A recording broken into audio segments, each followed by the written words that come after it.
Hi guys.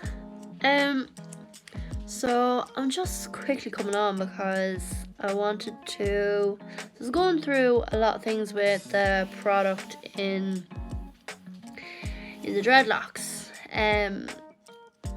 Now there's a lot of people who were saying, oh, I use Castile. I'm using black African black soap in their dreadlock shampoo. And then there was a bit of a controversial conversation regarding the apple cider vinegar and the baking soda thing.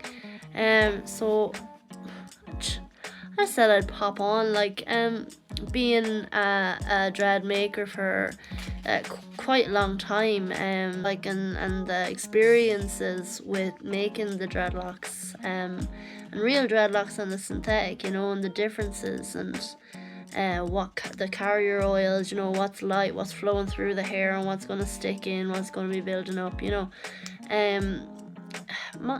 my take is the apple cider vinegar and the baking soda. Now I know they're saying, oh, everybody bubbles and the fizzing, it's doing something. It is. So yeah, basically the bubbles are the activation of the how do you say, the goodness. We'll say that. We're not going to go into the scientifics, but the bubbles and the fizz is actually working. It's drawing out the build-up, the dirt, the oils that you have had in your hair for whenever long.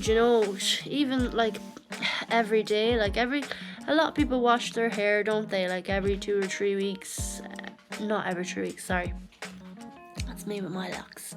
Like every normal people. What are you guys? Every day, every second day, every third day? I'm not sure, but you're stripping your oils and everything out of your hair all the time, and then you're piling on the chemicals from your L'Oreal, or your Pantene, or whichever you're using. We're natural bodies and we thrive on natural. So yeah, regarding the apple cider vinegar and the baking soda, my preference, it works. You can see evidently in that basin when you're soaking that you can see that build up and dirt and muckiness coming out of your locks. And if you haven't done it in a long time, go upstairs with your natural shampoo, whatever you use, but if it's natural, it's not going to be building up in your hair, as long as you don't have too much heavy oils. If you have coconut oil, that's really heavy, that's going to build up in your hair. Moral of the story is, whatever works for your dreadlocks, you do that. But if you want to do a deep detox, I'm highly recommending tepid hot water, your baking soda, your apple cider vinegar, and then your essential oils. And if you want to go up and rinse that all out afterwards, because you will need to do a rinse, that will be the best thing to do. And I wouldn't be doing it too often either. You don't need to be oiling your hair every week. You can oil your hair every 3 to 4 weeks, I think, because you don't want it to keep building up. You want these products to flow through instead of sticking. I hope that kind of makes sense.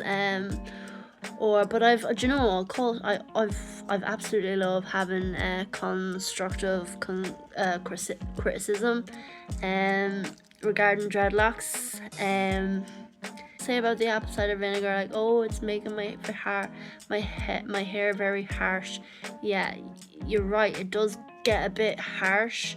But are you using it alone? Because that's what's happening.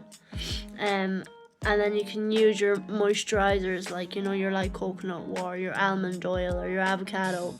you know, the carrier oils are actually light and they flow through. And religiously, like after you wash your hair, like it's like if you're washing your face, you know, you want to open up the pores. This happens on your scalp as well.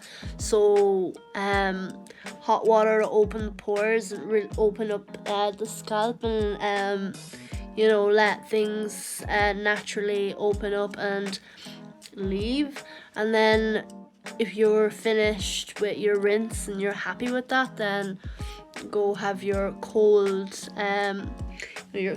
rinse in the hair and the scalp to close the pores again, and then you're protected. Yeah, just some tips, you know. So a lot of people were coming to me as well, like, I'd love to have dreadlocks like you, Mia, I'd like to blah blah blah. Of course you can.